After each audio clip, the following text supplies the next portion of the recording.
Kung kamo mobiyahe padung sa norte o gusto mong muhunong aron mukaon, mag-chill og sasamang higayon mulanghap og presko nga hangin. Adunay bag-ong joint sa lungsod sa Carmen nga angayan gayud ninyong sutaon.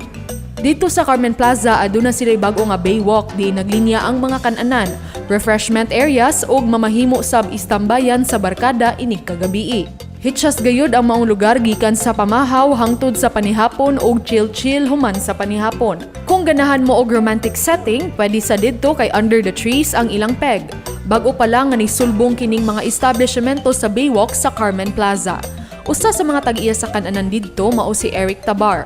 Kinsa mao usab ang nag-una nga nagpasiugda sa pag-develop sa maong dapit. Nakita ni Eric ang potensyal sa maong dapit ug iyang gihangyo ang mayor nga magtukod sila og ginagmay nga negosyo didto. Kaniadtong Disyembre sa miaging tuig panahon sa pandemya, gitukod ni Eric ang Rep Curl, usa ka kan-anan nga nagdalit og mga pungko-pungko nga klase sa pagkaon. Ang amo yung kuan diri kupungko pero ato ipalain kaya noon sa kupungko ari ra skillet kaon ra okay na ang mga tao ganahan og kanang like sa FB post nila nga bago sa ilang kuan ba kay kani nga area sa una wala gid siya na wala gid siya matagad diri sa atong kuan nya maghunaw na lang sa ginansya atong kuan nga makatabang ta sa atong diri sa atong lungsod ana ada inana diha.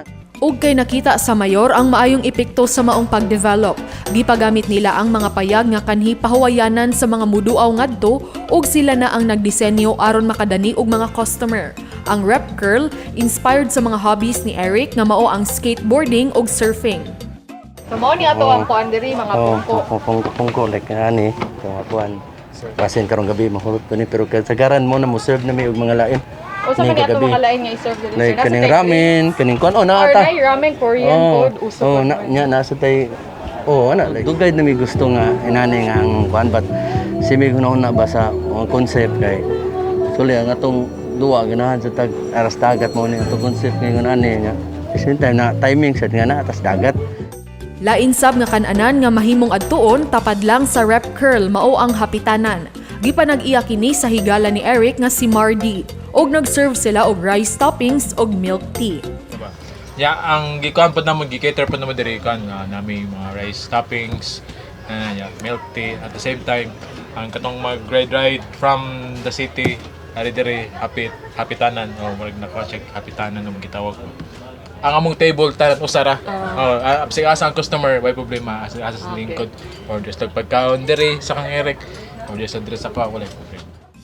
Aduna usab libre nga activity sama sa kayaking nga ipahuwam nilang Eric sa mga customers nga kursunada niini. Sila ra usab ang namanday sa ilang mga furnitures nga ilang gipanggamit didto sama sa mga lingkuranan ug lamesa. Ug kahibaw ba mo nga ang kadagatan sa lungsod sa Carmen nahimo na usab nga dungguanan sa mga yate. Gawas sa mga locals, aduna usab mga langyaw nga nag-istambay sa ilang mga yate sa kadagatan sa Carmen. Sama nila Lynn ug ni Eric nga anha na nagpuyo sa ilang yate.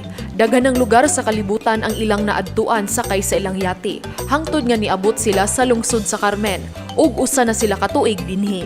Is it not scary? Like you feel all alone out there in the sea and on a boat and. Well, Magellan did it before. I know it's. he had a whole crew with him. But it was 500 years ago too. Yes. Dungan sa pagdevelop sa maong dapit sa Carmen, pipila na sab ka mga establishmento ang natukod nga nagbaligya og lain-laing matang sa pagkaon sama sa Japanese food ug American breakfast. Ini kagabii, tungod kay wala may alcohol ban sa probinsya sa Sugbo, maka-chill-chill ra gyud ang mga customers didto. Gawas sa income sa mga gagmayng magpapatigayon nga nag-operate karon didto. Ang kagamhanan sa lungsod sa Carmen, maka-income usab pinaagi sa mga business permits o uban pang buhis nga bayaran sa mga negosyante. Kinitungod sa pagpaningkamot sa mga lokal sama ni Eric nga bisan pa man sa pandemya, nagkugigayod nga makatabang dili lang sa kaugalingon sa iyang higala, apan apil na usab ang ekonomiya sa iyang gipuy-an. Paula Mendoza, Balita sa Sugbo.